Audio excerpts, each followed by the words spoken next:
Burns now with a cross. This is Vernon! Vernon scores! Grimsby Town is over! Utter delirium at Blundell Park! Charles Vernon!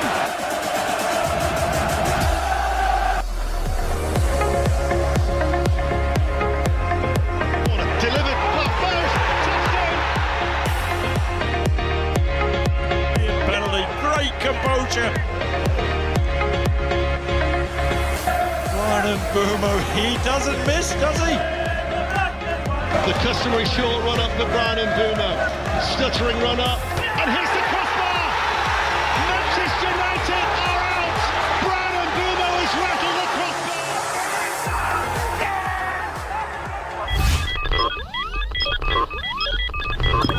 crossbar! This is TNT Sports' Adam Summerton, and you're listening to Three Fish on the Shirt. Welcome to this week's Three Fish on the Shirt. We've got another episode for you today. They're coming thick and fast in the last week or two with extra previews on Friday, etc., etc. I've got with me this morning Rossi again. Morning, Rossi. Morning, mate. How are you doing? Good, thanks. See you. And Steve. Morning, David. Welcome back. Hope you're feeling Happy better. New Year. Happy New Year to you. You feeling a bit better? Yeah, getting there now. Getting there, back off my sick bed. Yeah, there's been enough of it about, mate, and that's good to see getting out of the way. So, yeah, it does hang on a bit, but never mind. Yeah. Hope you're feeling good now, and we'll have a good episode today. Before we kick off, thanks, as always, to our sponsors, Winner Chicken Dinner Competitions, who've got some cracking competitions on the go for not a lot of pennies. If you want a little flutter on the competitions, have a look at their website. And if you don't subscribe to us already on YouTube or any of our podcast options, please jump on and subscribe. It helps the channel massively to get to more people, and it helps us a lot. So, yeah, thanks for that. So, guys, FA Cup week. I love the FA Cup. I still love the FA Cup, even though they're trying to destroy it in bits and bobs. And even before our day had started, with our late odd kick-off time. I found myself last night, by the way, watching telly at 10:30 at night, thinking it was about 7 o'clock. Like I come home from a Saturday match, you just watching telly. Anyway, but Macclesfield, Alex's famous words on Friday's preview, when I suggested we might get to the final playing only non-league teams, was, well, there's only 3 left, and one of them's playing Palace. What about Mac Town? Did you get to see any of it, Ross? I don't know. I had a lot of people telling me what was Steve, going. did you see that? Go on, mate. Yeah, Go on. I have. I've seen a few people. They messaged me saying, "Oh, have you seen it?" I said no. But I made fair play to him. I saw the manager's interview after the game. He said he was absolutely buzzing with it. Yeah. He said he was buzzing with it. He said, he bought the club off Rightmove 5 years ago, and look where they are now. So I'm happy for him. I think it's a good investment. They're going to have a load of money as well, so that'll help them out in the long run as well. Yeah, absolutely. In the big scheme of things, it's a good investment at the minute. It's been going 5 years now. It was Macclesfield Town that folded. Yeah, they bought the ground and that made it Macclesfield FC. Obviously, Robbie Savage was involved in sort of the rebirth. But what a day for him! I mean, Steve, did you watch any of it? I saw the last sort of 15 minutes, but what I saw, they were all over them. Crystal Palace were back into the game then a bit, but their captain, was it the captain? He had a headband on, Dawson, bandaged up, and Dawson. Mad. He was everywhere. It was what I saw, and that was in the last sort of 15 minutes. Yeah, and I know mate watched it, and he said they thoroughly deserved it. Yeah, I got that impression from the match. There's a new record for the biggest gap between teams in getting beat. 117 places. Previous record was 108. So I didn't know that until I was saying to you, it's got to be the biggest cup upset ever. And if you add on to that, it's the holders in their first game in their defence of it. That's it. Yeah, that's evil, isn't it? It's brutal. Yeah. But it's as has been said many a time yesterday, and probably will get said again. That's why we love the FA Cup, because where else in the world do you get teams of those levels playing each other where there's a chance that you can win? And it probably, I don't know whether it would have given Weston-Super-Mare some belief that they could do it. I suspect it would have done. And I was thinking, oh shit. And on the other hand, I'm thinking, yeah, but that's all the giant killing credits used up today. So, well, you don't get two massive ones, but no, that would have been less of a shock, I guess, with us being closer. But National League South Weston-Super-Mare came to town, and the Mariners came through it 3-2. We'll just have a quick run-through overview of what you thought of the game, and then we'll go through some of the details. So, Steve, how did you see the start of the game? What was your take on how we sort of managed the first half?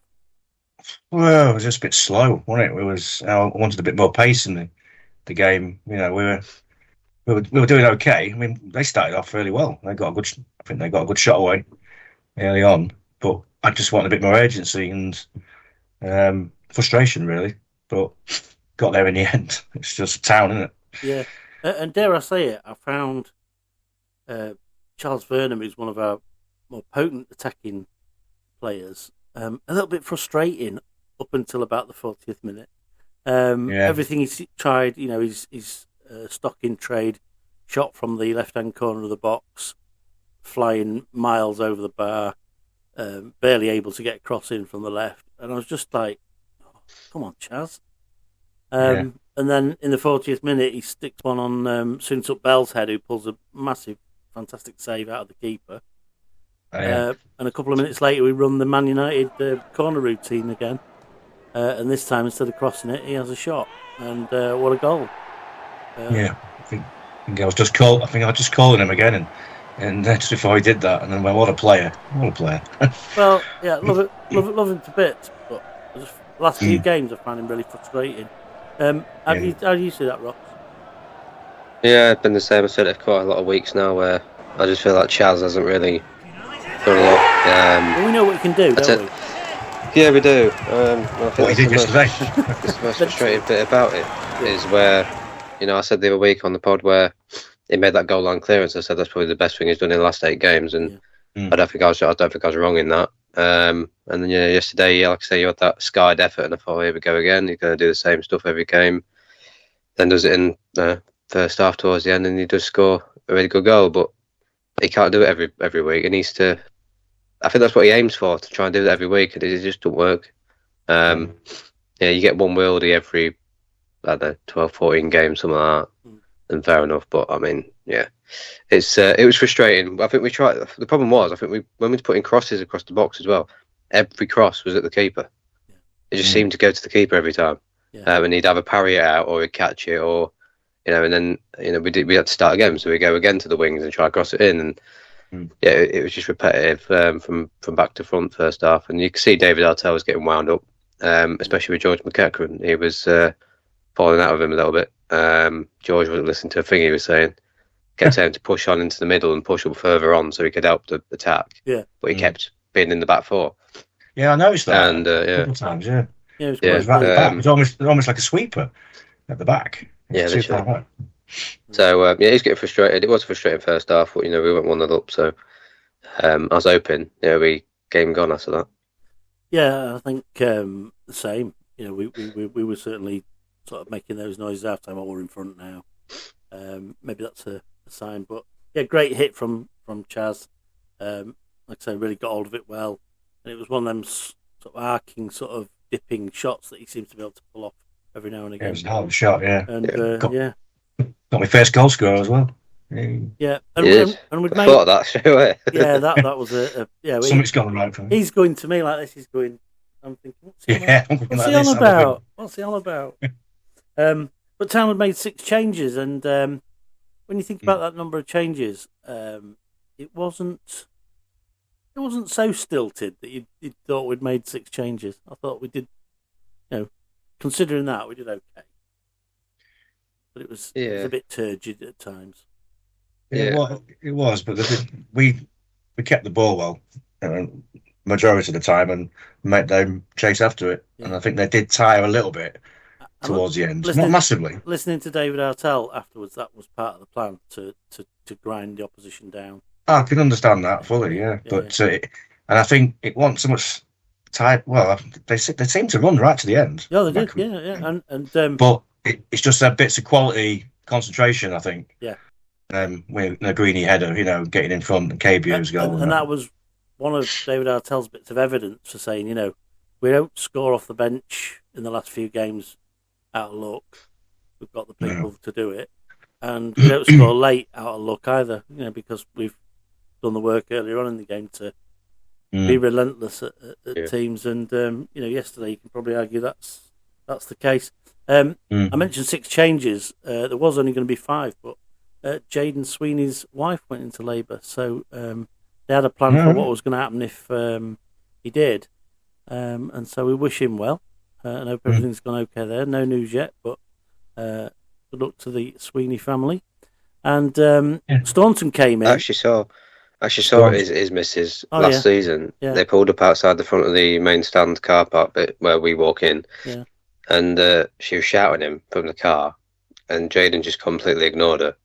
So she got really arsey with him and slammed the car door and stayed in the car. Wish him well. Was that wasn't 9 months ago, was it? Wasn't a makeup session, was it? Yeah. Oh, God knows. Anyway, she was trying to tell him something. Anyway, Staunton came in and had some great delivery yesterday. I thought he was probably, for me, he was probably man of the match for me. Yeah. A couple of crosses he put in yesterday were top notch. He gets a lot of pace on the ball, but without overhitting it. And he gets that whip on it, and he managed to keep it away from the keeper quite a bit as well. Which, picking up on your point, Ross, first half, the stuff coming in from the left was often going to the keeper, which is so frustrating as a fan in it to see that ball land on the keeper's palms. So, that first half out of the way, so far so good. But 4 minutes into the second half, we get a free kick given us against us on the edge of the box. And have you ever seen such a massive deflection? Wrong foot, someone. We've given him a lot of stick for not saving stuff. I don't think you can put any blame on Jackson Smith for that. No. I said to you, as soon as it hit the wall, I said to you, that's going in. Yeah. And Smith couldn't do it about that. Well, I know. I was just watching it back last night. He took a step to the right because that's where it was going, and then obviously it hit Staunton, and it just went in the only place it could have gone in. I mean, anywhere else, and he saves it. Yeah, that's right. Yeah, when we reviewed it yesterday, we thought it was McJanet, but it was Staunton looking at the footage last night. Someone said something about, I don't know if it was that goal or the second goal, saying that it could have been prevented if Staunton didn't turn his back. I thought that. Did he turn his back in the wall? Or? I don't think he turned his back. I think he just turned his head a little bit. But when I saw your video, he turned. Yeah. I thought it was McJanet turned his back and hit the back of his head. Let's just maybe no. Just have a quick look at that. If you're in the wall, I don't know if it was either that one or the second goal before it got crossed in. Yeah. It would have been Staunton's side anyway, wouldn't it? Yeah. But from memory, unless he got took off by that time, because I know he'd come off, didn't he? From memory, it hit the side of his head as he turned his head. But I'd defy anybody not to flinch or move your head if you've got a free kick flying at it. Especially in that cold, that had a bit of a stinger. Yeah, and it's just a natural reaction. You see it coming flying at you. I know you've maybe got, but I if I can find it quick. That's what the wall's there. The wall's there to do it, isn't it? To stop the ball. Talking of walls, did you see that? Well, Steve, you will have done. The guy who got the job of the draft excluder at Macclesfield was the young lad. They made the young lad lay down on the floor, didn't they? To do the draft excluder. I'm just looking at this back now, and I'll pop it on the screen if I can do it. I'm just going to look and see if he turned away. He does. Yeah, he does turn his head and almost turns his back on it. Which he shouldn't do in the wall. Really, face on. I know it's tough, but it's probably one of them probably one of those reaction things. But you're not wrong. It's one of them. But I certainly won't blame the keeper either way up. And Blame the keeper now. Staunton did lots of other good stuff in the game. Oh, yeah. It's a good player, Staunton. Give him a bit of credit. I thought when the game started, it looked like Weston were going to put a few tasty challenges in. But I think that went both ways in the first few minutes. Cold day, need to get stuck in. But it didn't turn out to be that type of game, and they did come just to play, didn't they? Finish, get forward quick, admittedly.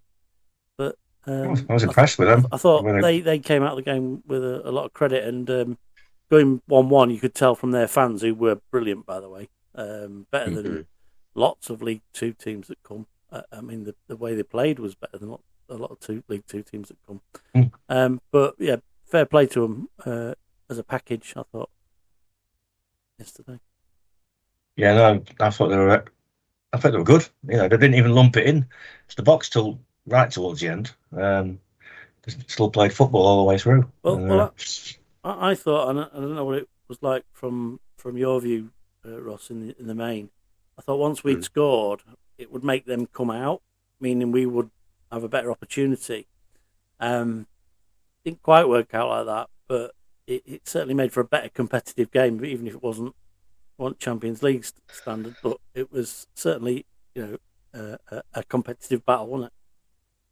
Yeah, it was interesting to see what they were trying to do with us. I mean, I think we had mainly most of the possession, which I think we knew that was going to be the case anyway. Okay. And WESTON-SUPER-MARE seemed to be, especially last night, one of them teams where they relied on counter attacks, which they did quite a lot. They got on the counter on our right hand side half the time because Warren or someone else wasn't there. And that's when they got a quick attacks going second half, and they tried to make something happen. They tried a bit of long ball towards the end, like Steve says, and I know Sam Lavelle didn't look like for the goal, their second goal, didn't look like he could handle the long ball. I reckon Dugfar might have been the better option there, or come off the bench and maybe stop that. But no, they did well. I was happy with their performance and their fans for definite. The way they were. They gave us more of a battle than Wealdstone, didn't they? Yeah.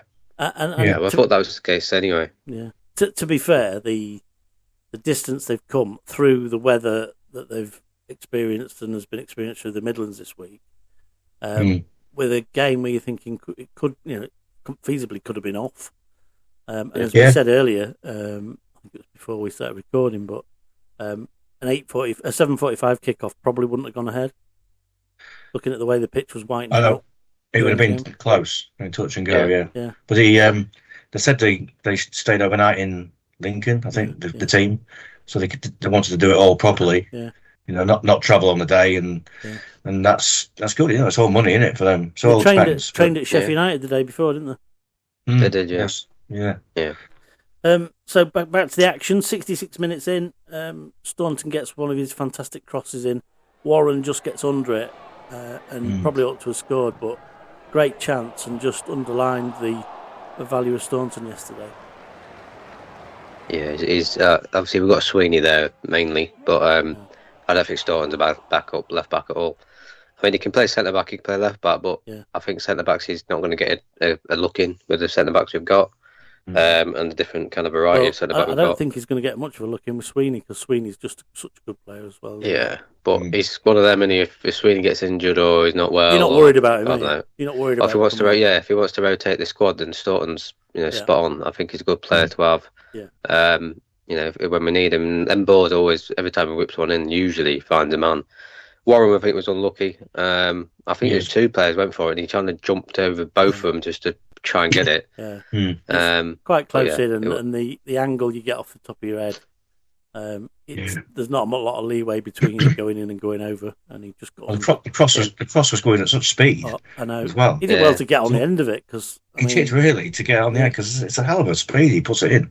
It's not a little lobby one, is it? It's like dead low. No, and that's the sort of cross I like from Burns, and you need that variation, don't you? You don't want the same thing coming in all the time. It's too easy to mop up. But no, it's wicked, is I think what I would describe it as.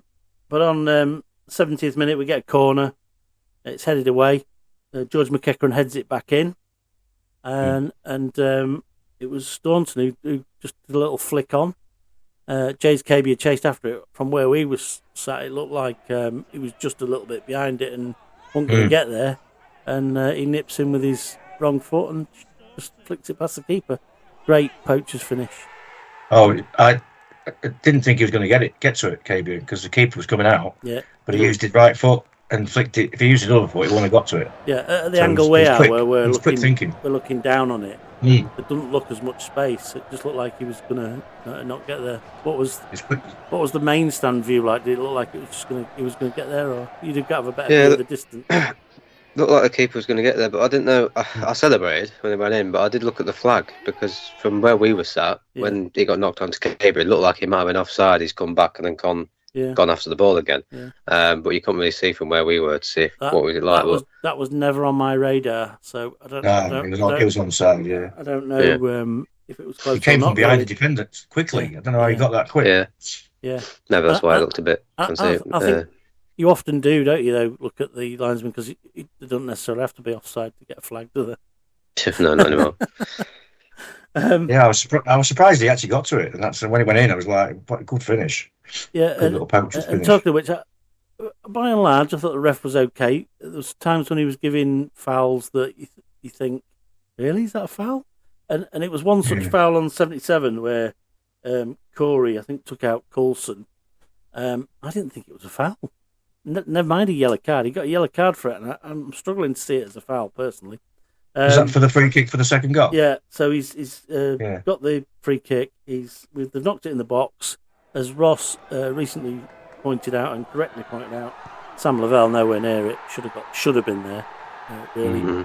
Doug Tharm probably would have been there. And the knockdown goes straight to Britton, and this is the second part of the bad defending. I think I said to you, Steve, that's terrible defending. There was nobody with him. He was just on his own in the box. How can he do that? And they just knocked it in. Great finish. He got a lot of plaudits from town fans on Twitter and what have you. I'm not quite sure we saw enough of him to say, "Oh yeah, sign him up." But Britain. Britain. There was a few calling for it. They call him Great Britain, don't they? For their fans. Yeah. Got quite a few goals. He's something like 14 goals or something this year. Yeah. Well, him and Coulson, good players. He's number 7. Yeah. Down the left there, he was getting forward a lot. Yeah. What did you make of his performance, Ross? Britain? Yeah, he seemed to be a bit of a pain. I believe he's their top scorer this season at the moment. I know, like I said on X, there's a bit of talk about him. A lot of League 2 fans saying we should try and get him. Bristol Rovers. Yeah, they were saying that it wouldn't be a bad pickup, but it's lower league. You don't really know. It's like KB with us. He was that standard last season, and KB scored against Fleetwood. He scored last night as well. Hopefully that's on the up for him. But no, he played well, and I think it was just one of them goals where there's just no marking. It was just, I think it was zonal marking more than man marking, because no one was on anyone. Well, Britain was there was 2 or 3 going for the guy that edited it down and still didn't get to it. Would have been better off leaving one of them and standing with Britain, standing on his toes. Anyway, I think 2-2 was nothing less than Weston-Super-Mare deserved really on the play. And much as it was disappointing for us, I thought they pretty much deserved it, and the fans certainly showed that as well. They did, yeah. I think they showed it all game. Yeah. To be fair, there was loud all game. Well, they were always in it. Whatever the score was. From minute 1 to minute 85, and probably beyond that, they were still in it. When there was only a goal in it, you're still in it, aren't you? So it's good for them to have 2 goals in front of them as well, and genuinely be in the game as well. Yeah. I was surprised with that. I thought we'd put them to bed second half easily, but it didn't happen. And in the sorry, Ross, go on. That second goal for them, I know Artell and Sean Pearson weren't happy. They were shouting at them before the free kick come in, told them where to go, where to be, defenders. Again, no one listened to them. And that's when the goal come, and they went ape on the sideline. Sean Pearson screamed at him, screamed at the bench, then walked over to his chair and kicked the shit out of it. He was absolutely livid, Pearson, because they was telling him what to do, but no one was listening. Again, a bit like what McEachran was early on in the game. And we conceded because of it, but they were fuming. I just wonder if there's too much of that from them, telling them what to do. They're professional footballers. I don't know though, because they must know where to go, a plan when they go on the pitch and that. Yeah, well, you thought so, but something clearly wasn't right because of the outcome. Yeah. But yeah, I guess there's things like situations on the pitch, spatial awareness. People are going to make mistakes, and that's one of the things that's happened over time. I think the other thing you've got is centre halves who haven't played together much as well. Yeah. I'm liking the fact that I'm hardly noticing McJanet again at the minute. When he's been playing well, you don't notice him so much. And we've gone back to the McJanet that I'm thinking, oh, he was playing, Yeah, that's right. I agree with that. I mean that in a good way as well. On 84 minutes, Town got forward. I thought there was a fair shout for a penalty in the build-up to that, where Warren seemed to be bundled over in the box. Looked like a push. What do you think of that, Steve, from where we were? Can't remember it. It was in that run up. Ross, did you pick it up? Yeah, I thought it had to be either a penalty or I don't think he's got any other option because he's done the turn, which is a really good turn by the way, and the Super-Mare player's just stuck his leg out. He's not gone for the ball whatsoever. Yeah. Warren's gone down. Don't get why the ref or even the line has not given it. Yeah. But yeah, I think there's another one as well. To be fair, second half that we could have had and we never did. Yeah. But yeah, I did think that was a penalty. Anyway, corner came in, and I didn't notice it at the time, but after the game and seeing all the different bits of footage and what have you, and thanks to one or two people, we've got some great angles, and we'll credit them on the footage that we show. Greeny did that last minute run to the near post, which we saw early in the season. I think it was against Crawley, where both Greeny and McJanet had sort of stood on the centre spot, and then very last minute run to the near post. And Greeny was almost unchallenged, just flicking the header on. And brilliant way to win the game. Yeah, he's done that a few times now in front of the pontoon from the other corner. Yeah, from the other side against Colchester when he put us Vernon in front after put it on his head. Yeah. And that's just a bit of quality and they switched off a little bit. I think tired us at the end maybe. Yeah, and the subs scoring again, Ross. Yeah, coming off the bench. I mean, I did say to someone else yesterday, and said, even if we've got this team, the starting 11, even the bench is strong to bring on if we need them. Yeah, and I think everyone did come on, and they did a shift. And yeah, Greeny, like I say, at the front post, captain's kind of goal in it, and I guess I don't think if he does miss it or he don't go on target, I can't remember who it was, but there was someone at the back post who could have just tapped it in anyway. Because I thought they could have just knocked it in. I don't know if it was Kabir or someone. There's definitely someone there anyway. You have to watch it back, but yeah. Well, both Greeny and Kabir came on in the 60th minute. They were the two scorers.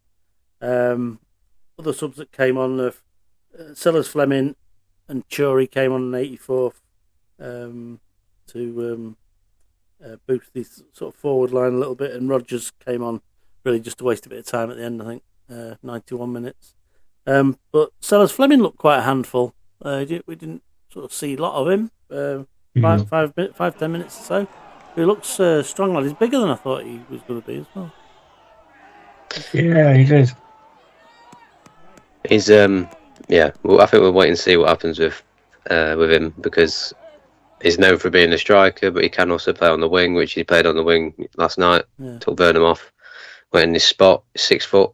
But he's a very slim 6 foot. But yeah, he's got the pace, he's got the height. I'd prefer him in the middle, I think, because of his height.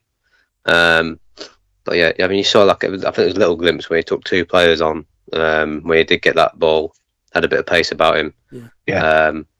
I think we still need to see a bit more of him, but we'll see. I think it's a good addition just to have him. Maybe the only thing I can think of, if they're going to play him on the left, maybe is he a backup to Vernon? Because we haven't really got anyone on the left-hand side, have we? So maybe he'll play there. But it also gives an option in the middle if the front line's not firing. Because listening to yesterday, one of the main concerns was the lack of Cam Gardner being back up front as well, meaning we're a bit short. But we'll come back to that when we talk about Andrew's comments. What about Soon Suck Bell? How do you think he did? I was disappointed personally. He wasn't making any runs, or I think generally though, yesterday we weren't making runs when we were doing the sort of pass it around the back routine. You're looking for somebody to make a darting run, and I think we were lacking in that a bit. And in strikers, you've got to do that. You've either got to go to get the ball into feet, or you've got to be looking to make a run through the channels to have somebody slip you the ball. That's it. I watched him for the last. Yeah. I was watching him closely for the last 5 minutes just before he went off. Actually, I said he's not moved. He's not. You're just waiting for something to happen, and sometimes and I'm thinking, God, it's freezing out there, man. Yeah, get running around a bit. Had a great chance in the first half, as we said. Yeah, he had a few shots in the first half when they got blocked and whatnot, but I don't think he offered a lot. He needs a goal, probably. I'm not sure about confidence him. Player, but Jury's still out. But he ain't got much of a jury because we only got him this year, and he's moved on from clubs, and you worry that's why he's moved on from clubs because he's never really got going, which is a shame because he looked like he had a lot of promise in his early career. But let's hope there's still time. As I said, my man of the match was Staunton. Anybody had any alternative views to that? No, I agree with that. I'm trying to think. Any other shouts? I think Vernon got man of the match, didn't he? Yeah, he got the official. He scored the best goal. A little bit surprised about, but the goals. The goals always going to. I don't think anybody stood out really yesterday. I mean, I thought Walker was a bit average. Curry was Curry. Warren, I thought did all right, but Staunton for me. Yeah, I can't really see anything wrong with that. I think Staunton be right. A lot of people in the main stand were asking me Warren to come off. Yeah. They were shouting at David Artell to get him off, get Rogers on. I don't think Warren had a bad game though, really. He did a shift. There's a few passes that are a bit wayward. He had a couple of chances as well. I mean, he had that header. Yeah. In the first half, he had an effort that clipped their left back, and the keeper had to make a save, which led to a corner. Yeah. I just think Staunton's got the right. He seems to have the right attitude. You know, when he comes back in, when he comes into the team, he gives everything, and he's quality crosses and that. You know, he doesn't spit his dummy out. So. Yeah, so decent gate in for the opposition. 4,851, 600-ish from WESTON-SUPER-MARE. So big round of applause to them guys, and probably a late arrival at home after a game that finished something like 7:30, 8:15, wasn't it? So 4 or 5 hour journey down south, probably longer on a bus. You're not getting home until the early hours, are you? So it was. Decent. Like I said, really quiet before the game, though, wasn't it? Yeah, I said that to you, didn't I? Yeah, it was like a ghost town. We met up and it was dead. Went to Pips, and I was literally me, Phoebe, who obviously comes with me to games, and Alex, who we obviously had on the pod last time out. He managed to have a fried baby bell, did he? Did, yeah. He, I ordered what I ordered, and I had this one of the new things they've got on onion, like an onion basket thing, onion ring basket. Yeah. They put it on my box to try out, see what it was like. And it was actually alright. So if anyone likes onions, and it was alright. Deep fried. I was going to get some on the way home, but they were shut. Yeah. Yeah, they shut at 6. Yeah. With a long period to stay open for nobody being about, wouldn't it? Yeah. Well, Alex said to him, "I'm going to get something on the way home.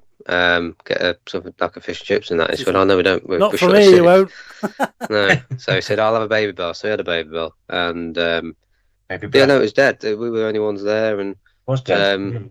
Walked down the street, and there's still no one about. It was a bit weird. It was a bit like a ghost town. Yeah. Yeah. And by the time I got to Pips, I'm like, "Where is everybody?" So I've gone to the ground. I'm like, "Oh, for fuck's sake!" What was the attendance? Was it 4? 4-8. 4-8. Yeah. Decent, really. It's decent for the opposition and how cold it was. The fact you can probably get hold of it on TV. It's on telly, if you wanted to. It's not a bad on a stupid weird kickoff time as well. It's probably not a bad crowd, and like I say, them to bring that lot with them, which is better than a Salford or a Bromley or a teams like that. Yeah, they're just such a big game for a minute. Yeah, they had the cup down with them in the week, didn't they, as well, with the chairman and that. But never touch the cup until you've had a chance to play. And it's sound that go into the hat for round 4, which is drawn on Monday. Yes. Have you seen the list of we're number 22 in the list? Is that what we are now? Yeah, 6:35. Darren Fletcher and Ali McCoist hosting on TNT. It's on the YouTube channel again.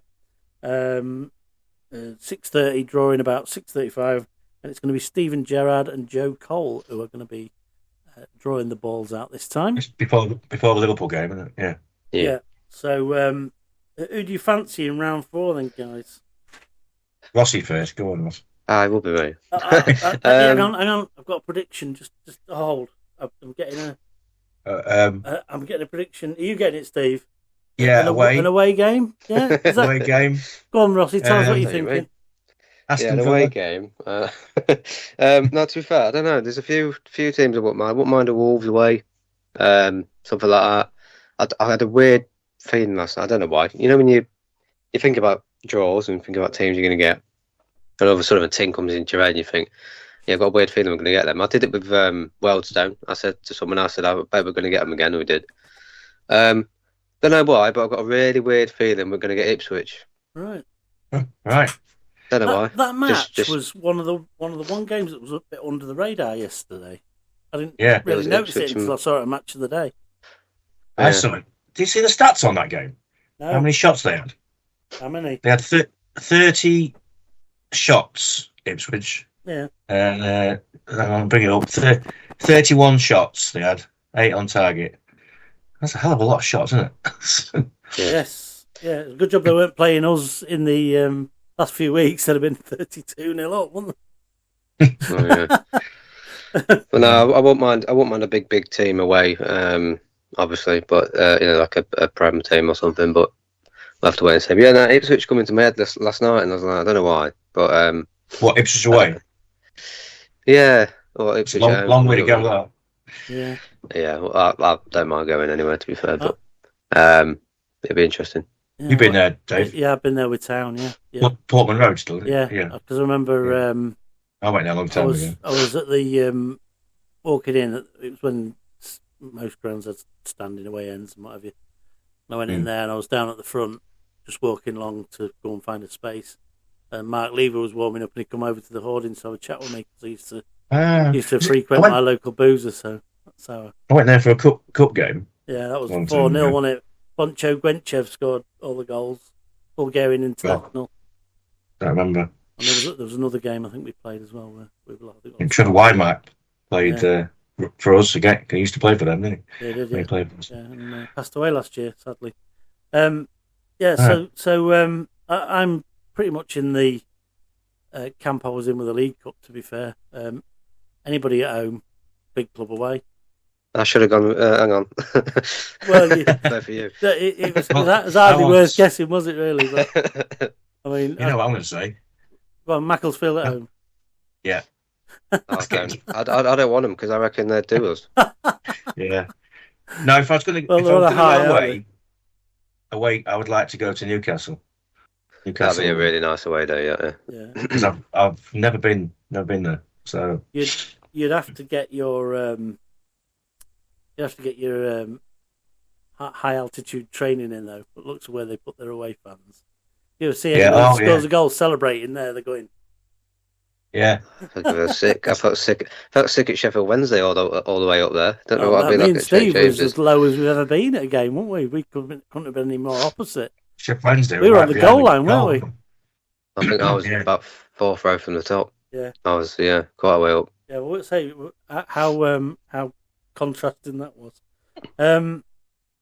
So teams that are left in, I'm going to give you a bit of a rundown actually of who's in and where they are in the numbers game. So we've got. I'll go through the numbers so you know what the numbers are going to be and what ones to look out for, so you can note them down if you wish. For the ones you want us to get, Wolves is number 1, Southampton 2, Aston Villa 3, 4 is Port Vale, 5 Wigan, 6 Ipswich, 7 Wrexham, who got through against Forest on Friday night. 8 is Chelsea, 9 is Man City, That's another story. We'll come back to that. 10 is QPR or West Ham. 11 Brentford. 12 Fulham. That'd be an interesting one for Alex if we got Fulham, wouldn't it? I did say I said to someone else last night, I'm pretty sure, on TikTok, I said I wouldn't mind going to Gravy Cottage, but it's supposedly supposed to be one of the most expensive grounds to go to. Yeah. Is it? West London, isn't it? But for Alex, our groundhopper guest we had on Friday, it would be an interesting one for him. He's with us in the big scheme of things in his groundhopper, but he's a Fulham fan. Interestingly, he mentioned on Friday that whenever Fulham are mentioned in the cup, they always say Fulham have never won the cup, and they said it on Match of the Day last night when talking about Fulham. So Fulham are in. They are number 12. Sunderland 13. 14 is Liverpool or Barnsley, and that's the game the draw is going to be before. Hence Stephen Gerrard drawing the numbers, I guess. Burnley 15. Norwich or Walsall 16. 17 is Portsmouth or Arsenal. We've got a few oars here. Derby or Leeds 18. 19 Swansea or West Brom. 20 Salford or Swindon. And for Town fans who didn't know, and there does seem to be a bit of confusion kicking about still, the game on the 20th of January against Salford that should have been for us yesterday, that was put back to the 20th for the FA Cup match, because the FA Cup match is now postponed, because Salford are playing Swindon on that day, because their game yesterday was cancelled. So there'll be another date for that. But I think the communications got a bit messed up on that one. 21, Burton Albion, don't want them. 22 is us. 23 is Hull City or Blackburn. 24 Newcastle. 25 Oxford. 26 Leicester. 27 Birmingham. 28 Bristol. 29 Stoke. 30 Macclesfield. 31 Man United or Brighton. And 32 Sheffield United or Mansfield Town. And so the draw is Monday night, 6:30, 6:35. The draw will start. Town are number 22. Take your pick. We've told you where there are some nice away. From that list, there are some nice away grounds you can go to be fair. Yeah. We'll have to wait and see. Home tie would be nice, Steve, wouldn't it? Home tie for us oldies. Home tie, yeah. Macclesfield or Burton. We can get you a ticket for the away end if you want. Yeah. Have an away day. Have you been to a big team yet, Ross? A big team. Yeah, with Town. With Town, I won't say a big team. No, I don't know. I've been to a few away ones, but nothing major. Sheffield Wednesday was a good one anyway. I just thought because the atmosphere and our atmosphere. So I've been to a few different ones, but nothing, massive. That's why I think Newcastle would be really good because they'd pack it out as well. Newcastle, wouldn't they? We wouldn't. Oh yeah. It would be fantastic. Southampton and Brighton and that with the FA Cup run we had. Them kind of games. I couldn't go to them games at that point because my granddad. Yeah. So I couldn't make it. But I just want it would be a nice thing, big away team, and see how it goes. But it's funny that, Steve, didn't, because you went to Southampton and I didn't, and I went to Brighton and you didn't. So we both missed one of them, didn't we? Yeah, the Southampton game was brilliant. Yeah, it was just too much for me. I was thinking going Brighton, but I was on holiday at the time. So, we already had it booked, you see. So was I, and if you go back to the really early episodes of the podcast, episode 7, season 1, Alan Ware's the Brighton fan, who runs the Brighton podcast. Hi, Alan, and hi, Brighton fans, you're listening? Really? Probably not. But was asking me how I managed to get a ticket. He said, because you cocked it up, didn't you? And I said, no, my mate did. I was sat on a sun lounger in Gran Canaria, hoping that my mate Steve would get the tickets sorted, and he said, oh, no problem, I'll get them after work. Got them, no problem, for Southampton. I'll get them. We've got a few more for Brighton. And I said, have you been, mate? Have you been? He went, no. I said, oh, shit, sold out. And he went, you're joking. I can't remember why I didn't go now. I ended up paying £200 for a hospitality ticket to go. Yeah, I looked at that and I thought, no, I'm not going that way. Yeah. Anyway, I would have done it, but I was up north in Lake District, because we already had a holiday booked. Yeah. So I'm going to go from there all the way down to Brighton and back again. but thanks to my old school friend Sue and Alan Wares, I got put up for a couple of nights for free, and managed to have a weekend of it and get the cup match in and get there. But like I say, probably the most celebrated 5-0 defeat ever. But that's the magic of the FA Cup for you. The Southampton game, I didn't decide to go to the day before. I think there were still tickets, and travelled down on the day and back same day. A long way. My abiding memory of that game, watching it on the telly, was Ali McCoy saying how he wanted to be in the crowd with the Town fans. Yeah, that was fantastic. I've never wanted to be in an away end so much, which was great. So Gavin Holohan. It brings out the best, doesn't it, in some of the lower teams, and it's fantastic, really. Friday night, MK Dons 1, Oxford 1. Oxford went through on pens. Port Vale 1, Fleetwood 0. Port Vale obviously went through there. They're having a tough time in the league, but managed to get a win. Preston lost at home to Wigan 1-0, and Wrexham and Forest. Forest came back at the end to draw 3-3 after being 3-1 down. And Wrexham won 4-3 on pens with a Wrexham keeper making the crucial save. And then yesterday, Cheltenham were humbled at home by Leicester 2-0. They'd only played them twice before and lost 4-0 both times, so they're getting better. Everton 1, Sunderland 1. Everton lost 3-0 on penalties, but not able to manage to score one penalty. Not one penalty, they were awful penalties. Terrible. As we've spoken about at length, Macclesfield 2, Palace 1, Wolves 6, Shrewsbury 1, and I've heard Wolves fans celebrating, although they said it was nice to get a good win. They were an ideal opponent for us because it's probably the worst team I've seen for a long time. And I think Shrewsbury fans were agreeing, and it seems to be a bit of a feature of poor old Shrewsbury at the minute. Boreham Wood 0, Burton 5. We mentioned our old mate Sousa on Friday, didn't we? We were talking to Alex about a lack of an end product, and we were saying, is it Boreham Wood now, which tells you everything you need to know. They got humbled at home by Burton 5-0. Burnley 5, Millwall 1. Interesting to note that Crocombe wasn't in goal yesterday, so maybe they might not come as badly as that if he'd have been in goal. He's on the bench. Yeah. Doncaster 2, Southampton 3. Donny were 3-0 down. Came back to 3-2, but just couldn't quite get it over the line at the end. Fulham 3, Middlesbrough 1. Already mentioned Ipswich 2, Blackpool 1. Man City 10, and in brackets 10 written down. Exeter 1. Great goal by Exeter, though. It was a great goal by Exeter, yeah. A bit late at 9-0 down, wasn't it? But but then did you see it? I see a clip on it, and the guy put it top corner, and then he went and picked the ball up out of the net, didn't he? Like we're run back to the halfway. We can do this, lads. Yeah, so tough day at the office for them. I do know an Exeter fan, Rodney, and I did manage to text him and say, I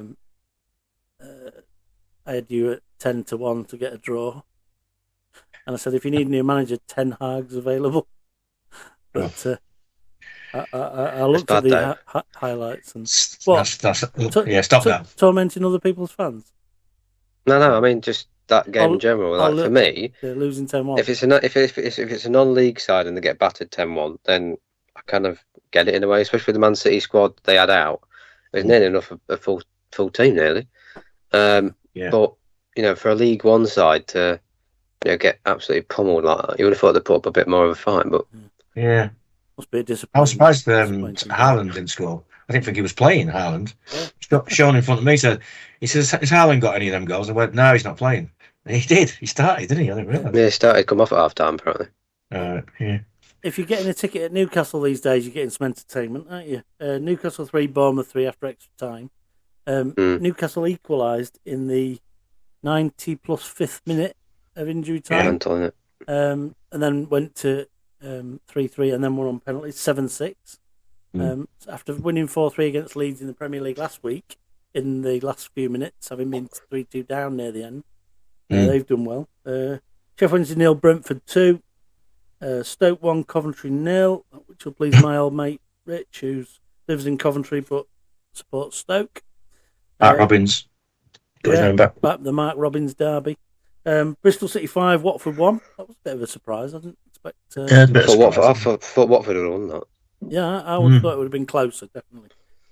Cambridge 2, Birmingham 3. I think that was more of a bit of a comeback as well. Town, obviously, 3-2.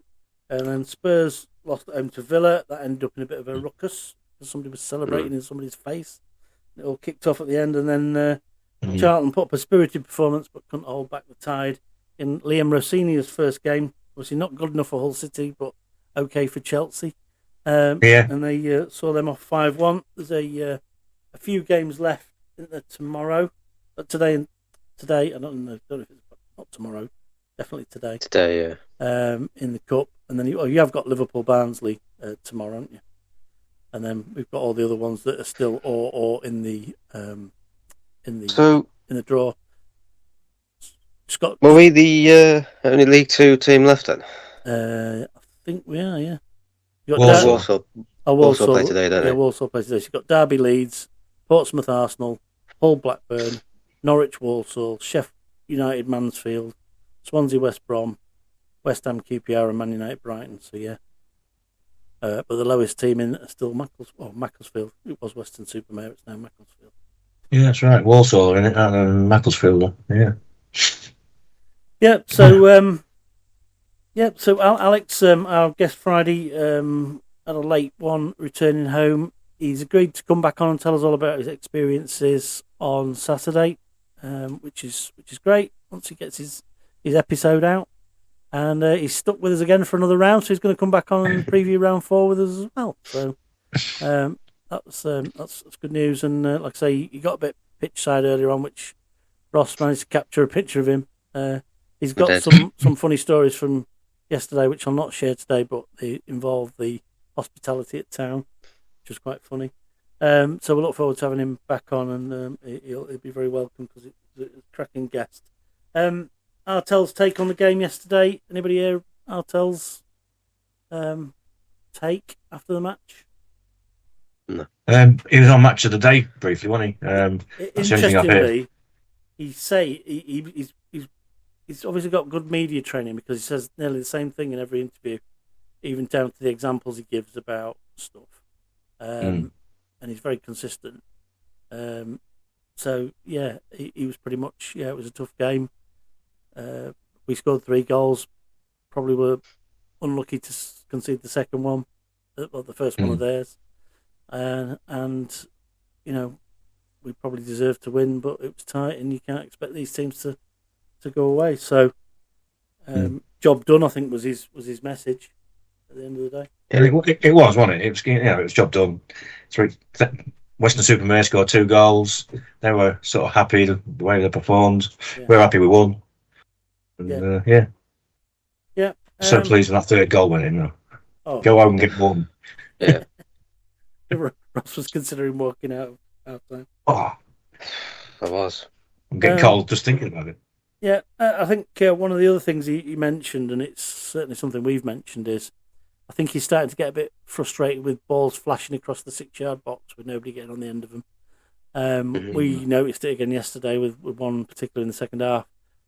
Both people in the line, I think one of them was Greeny, the other one was Cabia. Both of them, both at the near post and the far post, went to the line.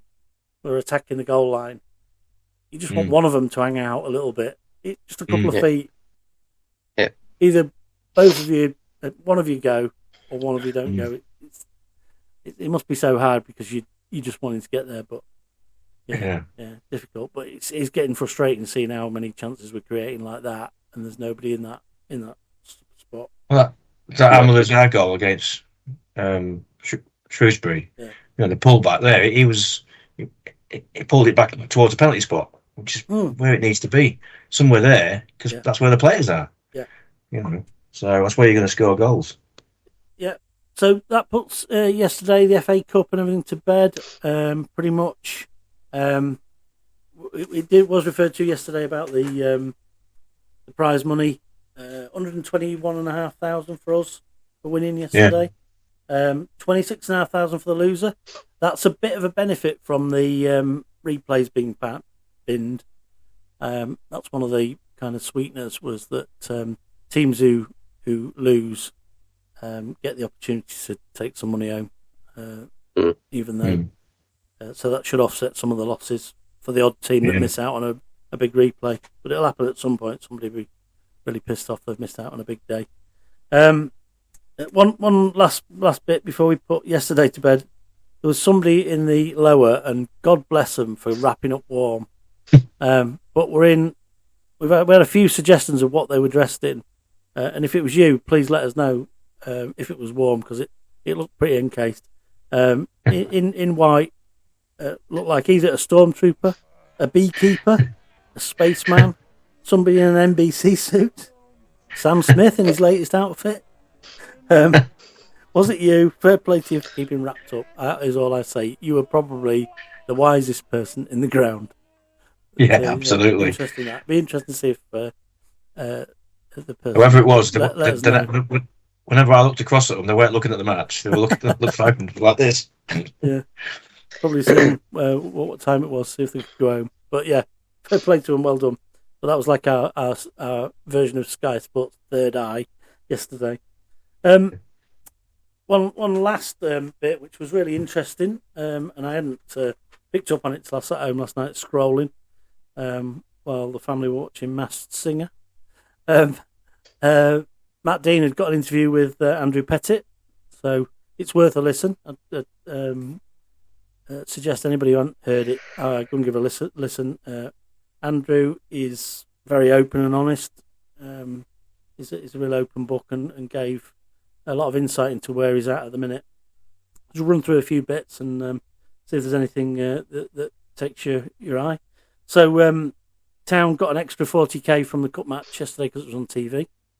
So they get some of the TV money. That means that up to now we've probably had about £250,000 from the cup run. Wow. And we reiterated that difference between the Carabao and the FA Cup, that you get 100k for winning the Carabao Cup, you get this 121 grand for getting through the third round, plus TV money, plus.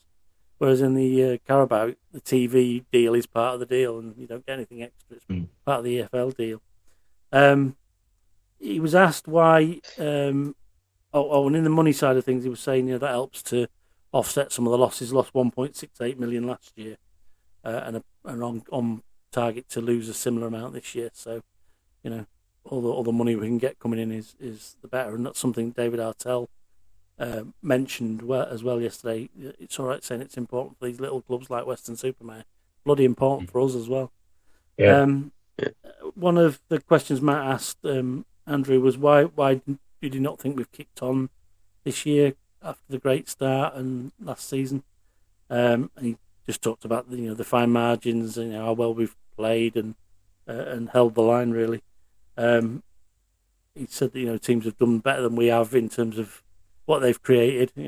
More or less alluding to they've had one shot on target and they've won the game or drawn the game from their one shot. And he says, but we're really keen to stick to our processes and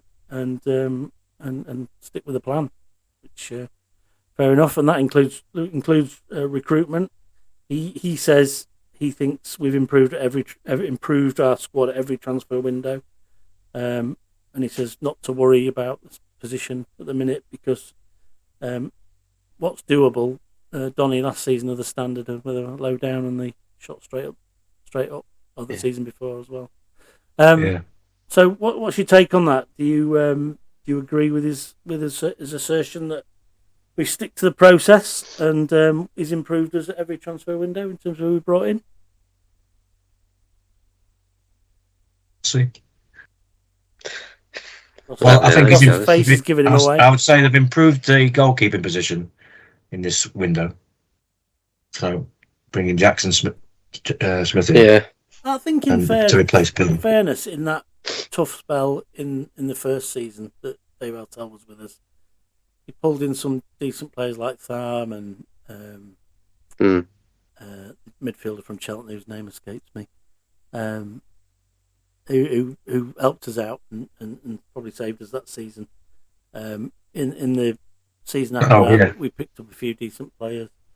I thought this year we have picked some really. We've got a really deeper, better squad now than we've in depth than we've had. Yeah. So I don't massively disagree with that at all. Ross, you look like you might have had a bit of a muse about it. What's your take? I don't know, I think it's hard. I think if you look at the team, like you say, depth-wise, we're all right. I think it's been a lot stronger the last 2 seasons or so. But I think there's certain positions where you don't really have an out-and-out person in that position. I mean, keeper, like I said, like Steve says, now we've got Jackson Smith, that's a good position. Hopefully we can get him in the summer. It'd be nice to try and get him on a permanent. And then hopefully that'll be that position sorted. Don't have to worry about that anymore. I still think striker is always an issue for us. We haven't really got an out-and-out striker. Never really have for quite a long time. And we know can bag goals. And, we should be worried about certain positions where, a bit like McEachran, where anyone can come in, spend a bit of dosh on him, and it goes higher up. A bit like what McAtee did. Yeah. We should be having that. Maybe every season, if you can, to then know, right, we have got some really good players on the books. Yeah. McEachran, I think, if it was up to me, I would have got rid of him this month just to cash in on him because he's going to go for a free in the summer if he does go. I do think he will go. But, yeah, I don't know. It's an hard one. I think you've got to go look at positions and just see if you've got the right one. In that position, if would they be replaced, and are they just strong enough player in that role? If you haven't heard his interview, I'll give you a little bit of his take on this. So he was asked about Judge McEachran, and he said we've had no approaches for him. We want him to stay, but obviously he's chancing his arm on a better contract, maybe at a league up, which you can't blame him. He's a footballer at the end of the day, and he's probably repaired his career a bit here, hasn't he? I have heard that apparently he's not happy here because of the money he's on. Yeah. He wants more money. Well, but, don't we all? Yeah, exactly. But I can't think he's on a bad wage. Not compared to everybody else, but yeah, I think he's got a brother in League Two, hasn't he? And the players will talk he's probably about on what they're quite on. a bit more. Yeah, exactly. Well, Bristol Rovers have got money. They've got, they spend it willy-nilly on League One players all the time. Like, I wish we could do that, but we can't. Yeah. I mean, ridiculous this week. MK Dons have signed Jay Matete from Sunderland. I mean, mad, isn't it? Yeah. Mad. No, he used to be with us. What happened? Yeah. You've got lads of Graydon going to Salford for blooming whatever, 400,000. He's on, 7,500 a week? And in the two games that we've seen him in recently, the last season at our place, he was giving the fans a load of this because they were slagging him off because he hadn't scored for a bit. And last Saturday when he got pulled off by Pete Wild, who Mrs. sounds a bit rude, he had a bit of a bust up with Pete Wild apparently for taking him off. He did, yeah. But Andrew's take on it was that George McEachran, players, agents, and clubs that are interested will decide on that one, which is true because he holds all the cards. He was asked whether we've got a clause in that we can extend his deal, but we haven't. So it's up to him what he does. Fair enough. He'll do what he wants. If he wants to be here, great. If he don't want to be here, we don't want him here. No. Yeah. I'd be very, very shocked if it comes to the summer and he turns around and goes, yeah, all right, I've signed another year or 2 year deal because we've offered him something luxurious or something. I just can't see it happening. I think the Grimsby will go, right, if you want to go, you can go on a free and someone come in for you. Free up some money, yeah. He said the Jamestown link is working really well. We've got high confidence in the relationships at all levels. And he said he has meetings with them. Ollie has meetings with them, and the recruitment guys have meetings with them at different levels in the organisation. And he did say we've got a number of irons in the fire, and it's not just about them highlighting targets. It may be that we highlight a target and ask them for the data. Saying does this fit our profile? He said the forward line is important because of Cam Gardner's injury, and he was asked about interest in Andy Cook. And he was a bit cagey about it at first, but he did say we are interested. He said, but there's a fair bit of work to do on it if we're going to get it over the line. So it doesn't sound like it's dead. It sounds like it is genuine interest. That might be to do with money. Definitely a link. Oh, it will be because he'll be on a few quid. and it depends. And there'll be a lot of other clubs who won't mind taking him at least till the end of the season. And if he can get a deal beyond that, maybe better. And Bradford might want to cash in as well. Yeah, I've heard he's supposedly could get announced tomorrow. Yeah. But I know Walsall have come in late to try and get him at Walsall. Obviously, we know about Barrow. We know they're trying to get him as well. So apparently they've time will tell. Pulled out of their interest now. Apparently, Oh, have they? that's what I've heard. Again, well, time will tell. We'll We'll see rumour, what happens. But and I think one of the fair points Andrew made was, until it's signed and sealed, forget it. He says, don't read Twitter, don't read the fishy. Yeah. He didn't say don't listen to Three Fish on the Shirt, though. Obviously, that means please listen to Three Fish on the Shirt. And he said, interestingly, we have got overseas targets, which is interesting. He said, look, there's quite a few leagues that are in their closed season now. So it's effectively their August. So, we're looking abroad as well. So still looking. We like to do that, though, don't we? Like Van Borsen, Tiori. I mean, even like bringing in the likes of Dara Burns, McJanet, who are in the Irish leagues. Sometimes it works, sometimes it doesn't. But I think the players that we have bought in, Van Borsen, we haven't seen anything of him this season because of injuries. Tiori, I think, has been quality when he's played. Do you know really what? Well. Hands up. When we made the subs near the end yesterday, I didn't realise he'd come on. No, I did. Yeah. Well, thanks for telling me. He shaved his beard off, I think. Yeah, probably won't. Yeah. But I think he's good. I think that's another thing with McEachran. I think if McEachran does go, Tory would fit into that role perfectly. I think he'd do a job for him. And then you get your strength and depth from the replacement for that, don't you? Yeah. And I think the other thing is you can't be held to ransom by players if they want more money and we can't give them it. If McEachran wants to go, let him go. Yeah, I don't want him to go, but if he No, go, let him go. I don't think he's been as good this last few months. From what I've seen, he's been a bit. He's a good player, no doubt about it. But something's gone on. Yeah, maybe he's unsettled by the fact he could move. Churi's a good replacement, and say Sven Thorsen, get him back, and Gardner, and like 2 new signings, then. But Sven Thorsen's contract's up at the end of the season, isn't it? So it'd be interesting. Yeah, something going on. What's his injury? Is he? I don't know. He had his knee injury. Didn't he? Then he does a bit at home, didn't he? Yeah. Did something at home and kicked the bathroom door or something, didn't he? Something like that, and then broke his toe or something? I don't know. Yeah, but don't seem to know what's going on with him. Apparently he's back on the grass, but one of the things that we did well with him in the first season was ease him in gently, and he looked really good, didn't he? We've done the same with Churi, and that was the beauty of getting him on a 2.5 year. For the first half year, we've been able to sort of gradually ease him in, and I think that's paying off now. Alex Hughes, the recruitment chap, Mark Hughes' lad, he had a lot of positive to say about him. He says working really well with Holly, he's a hard worker, got a really detailed eye for players, adds quality and calmness to the process of sort of identifying and writing dossiers on players. And he says, as I said before, he does ID players too. It's not just Jamestown. So we do ask them about things that we've got. He also said that it's key for us to identify our permanent targets in the summer and then kind of get a decent squad together that we know we're going to have for most of the season, and then kind of top it up with loans because that's where the market's at this time of year.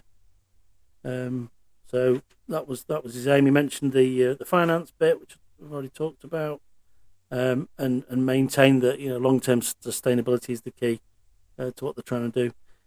We're in constant dialogue with investors. There were some there yesterday, some new potential investors yesterday from London, and they bring money and expertise, not just money, but also business expertise that we can use them for. And all the ones that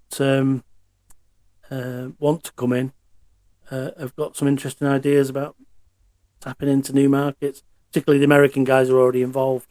They're wanting. They've got some interesting ideas of how we can sort of tap into the USA. Interestingly, I don't know what that means. He won't say who they were. The new ones, especially because they're new, and the ones that in America that's still sort of secret. So there's a few things going on in the background still. It's a good listen. It's worth a listen. It's very open, very honest, and keep things going. So, do we want to check up on the Predictor League? So Steve might. I don't know what might happen, but I'm not sure if he's overtook me today. So marginal gains. So let's have a look. So we all got the correct outcome. So that's Rossi goes on to 3 correct outcomes. I go on to 2 correct outcomes. Steve goes on to 3 correct outcomes. So that puts me on 10 points, and then Steve's got a bonus scorer. Oh, not quite. So Ross is top of the table on with 12 games. We've been through 18 points. That's 3 fully correct, 3 correct outcomes, and 6 totally wrong, with 3 bonus first scorers.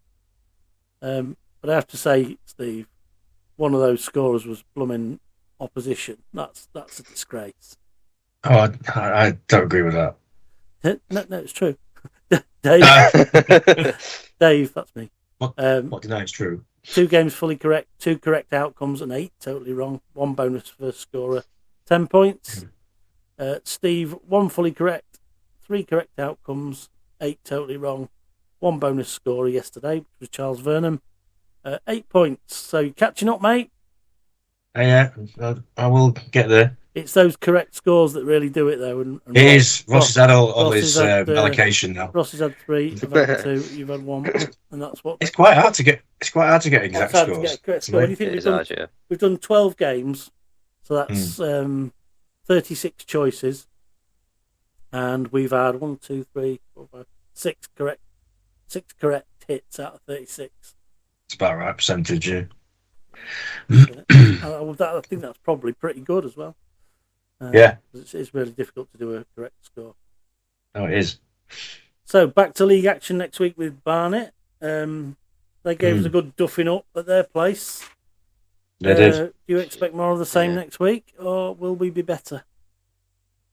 No, we'll be better next week. Won't be the same result. So. Ross, ever the optimist. Are we predicting now? Just say Barnet. What did they do yesterday? Oh, their game was called off, wasn't it? Yeah. Oh, that was it. Yeah, there was a league game. Wasn't it? There was supposed to be in Accrington. I noticed in League 2 yesterday, Tranmere got beaten at home by Bromley, and Cheek scored twice. So yeah, I said they're top of the league by 5 points. My Tranmere mate, I said to him, lost to a pair of Cheeks. And I said, you couldn't get between them. The jokes are getting worse, Dave. They are, aren't they? But you have to try. I was working with the material I've got. Yeah. Other bits of things I noticed yesterday. We were on Match of the Day before Wrexham yesterday. Yeah. Miracles never cease. Wrexham went on first. Yeah, well, exactly. Apart from the fact that they probably were already covered because it was Friday, but that's probably the excuse. But Did you watch it? Yeah, Mighty Marin popped up at the back, didn't he? Yeah, that was interesting. I know. Dion Dublin commentated on the game like he'd watched it. I don't think he did. But... Yeah, Grimsby just had too much quality for WESTON-SUPER-MARE. Yeah, I can make that up. You watched every mate. No,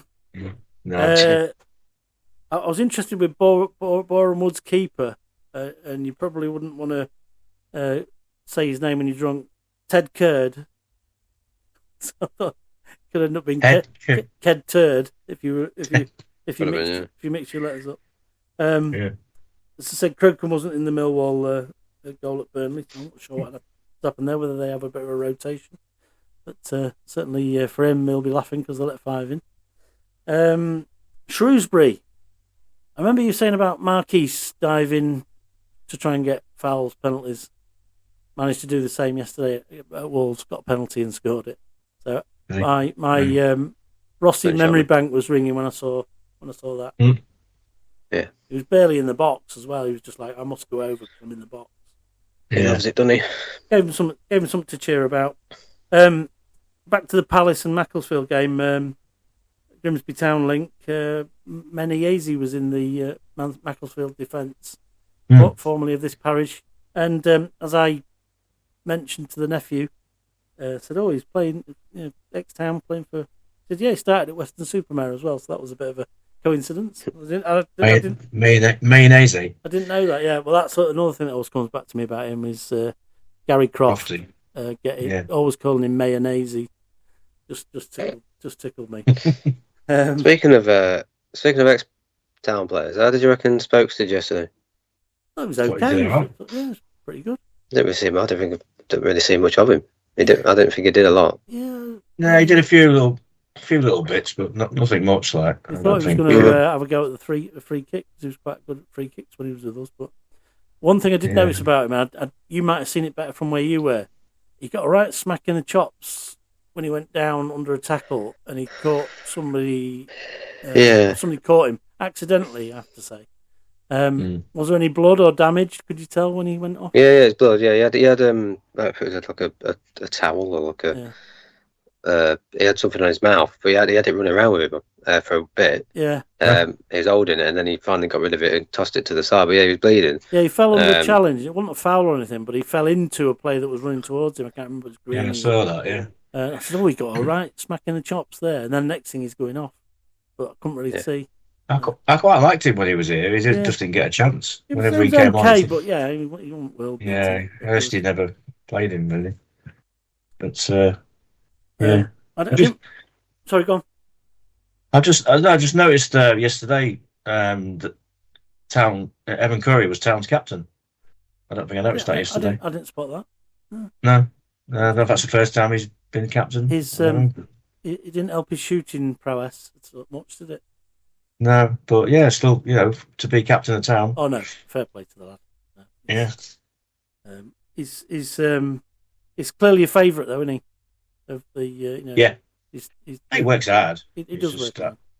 Just that finishing side of things. I didn't realise until yesterday that Macclesfield's manager was Rooney's brother. That was another thing that the FA Cup brought out, and Rooney was nearly crying at the end of the game, wasn't he? Yeah. We spoke on Friday with Alex about Fulham, and Harry Wilson got his third goal in 3 games for Fulham, and we talked about him.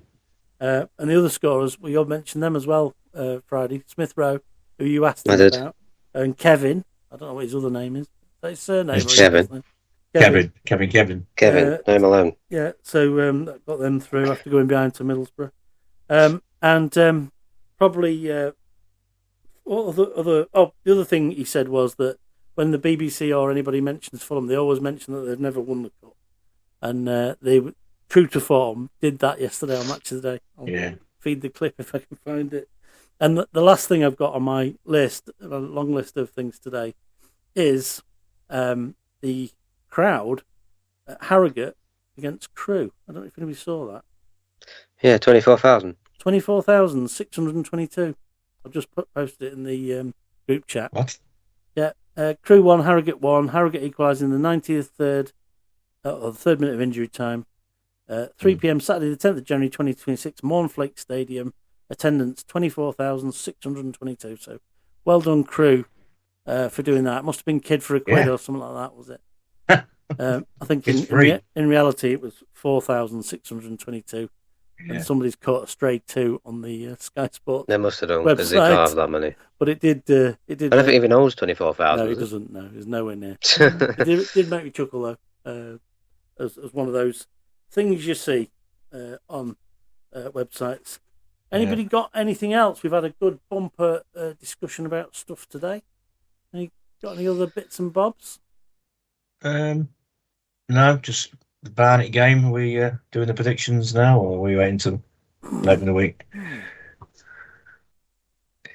Don't know. I'm easy. Ross, are you ready yet? Yeah, I'm ready. Oh, go. Ross has got his predictions for the next 6 weeks. I'll go 2-1 Town. Right, I'll put them straight into the sheet so that we're ready. So you're going 2-1 Town, did you say? Yeah. Right. 2 seconds. I'm on the up now, so I'm confident. So, are you holding scorer till the day? No, KB. All right. Okay. Straight in. Every confidence in that lad. Sunderland Town and Cabia. If he's starting those. Oh no, you've locked in now. Final answer. It's gone orange. I'd never give score because they always change the team, don't they? No, we always allow that. We'll leave it in if you want to leave it where it is. We'll probably do that. We'll always go up to kick-off time for that. As long as it's recorded in the group chat and nobody can accuse me of cheating. Rossi. I'm going with yesterday's 3-1. Right, you nearly did it. If that fluky goal hadn't gone in, you'd have been right, wouldn't you? I know, I'd have been right, wouldn't I? Yeah. That's why I cheered their second goal going in. Hey, yeah, I'm going to go 2-0 again. I'm going to stick with yesterday's. You love a 2-0, you. We're going to go for that. And we'll see what the team's like next week, because I suspect there'll be a few changes back to the previous stuff. Are we allowed to talk about Guess Who, Rossi? Of course you can. Was I right yesterday? Who did you thought? Gary McSheffrey. No, you were wrong. Was I? You were. I've determined to myself that I'm not going to Google or do any research. I'm just going to try and work it out in my head and have my guess. So yeah, I'm trying to get it out there a bit more, but you know, there's only a few comments that happen, and I think to be fair, you're probably one of the only comments that was on there for yesterday's. Stick with it, mate. We'll push it for a bit and see how. Yeah, I'm planning to. Trying to get it out there to all the. So EFL's not exactly a little category either, isn't it? It's 72 teams, so you're fighting it'd be nice. You're fighting with the algorithm as well as anything else. So it's so hard to get out of there. Yeah, it is. You never know. It's coming on. I think what was yesterday? I can't remember what yesterday's was. You're allowed to tell me who it was. I can't once I figure out who it was. Let's try and think who it was. Chef Wednesday in Coventry, 30-odd goals season. Right, so I don't know if I'm pronouncing it right or not. Marcus Mukashafari. Marcus, is it Marcus Tuggai? Tuggai, yeah. All right. That was him. Well done, whoever got that right. If anybody. Yeah, it was worth a try though. I thought McSheffrey was a fair stab. Chef Wednesday in Coventry gave it to me. But, yeah. Now the other one out today. A review time out today as well. So there'll be a few different things out today. So if you get a chance to look at Rossi's TikTok feed, there's loads of great predictions in the week, loads of reviews, and you know it's worth a look. And his Guess Who is you're doing it for the year, aren't you? I'm planning to, yeah. Planning to. So get behind it, get your guesses in. So some cracking content on there, and we're grateful for your coming on with us as well, which is fantastic. So, any other business before we wrap up today, guys? That's it, mate. No, for me. I think that's it. So back to league action. Into round 4. Yeah. So it's all to play for on Monday with the ball when Stephen Gerrard gets his balls in the bag. As we say, up the Mariners! The Mariners. Chuffing Mariners. Yeah. Let's get that Macclesfield home draw. Number 22. What's Macclesfield number? Did you? I can't remember. 30. 30. Yeah. Right. Number 22. Rossi's got Ipswich away. Ipswich is 6, so. Yeah. So, great one, guys. Great episode. Yeah. Good to see Town in the 4th round. And we'll see you in the next episode. And all the best. Well, that's a wrap for this week's 3 Fish on This Shirt, your ultimate Grimsby Town podcast. Thanks for tuning in and being part of our community, whether you're watching on YouTube or listening on Apple Podcast, through Amazon, Audible, Spotify, iHeartRadio or Podchaser, or anywhere else you get your podcast from. If you're loving what we're doing and want more match analyses, in-depth discussions, exclusive interviews, then just hit subscribe. It's completely free and it helps us grow to bring you even better content, and it keeps that Mariners conversation alive. If you want to listen on the go, just ask your smart speaker to search for 3 Fish on the Shirt, Grimsby Town Podcast, or find us at any of the podcast locations we've already mentioned. Drop a comment, leave a review, and share the pod with fellow Mariners, because football's always better when we talk about it together. Until next time, up the Mariners!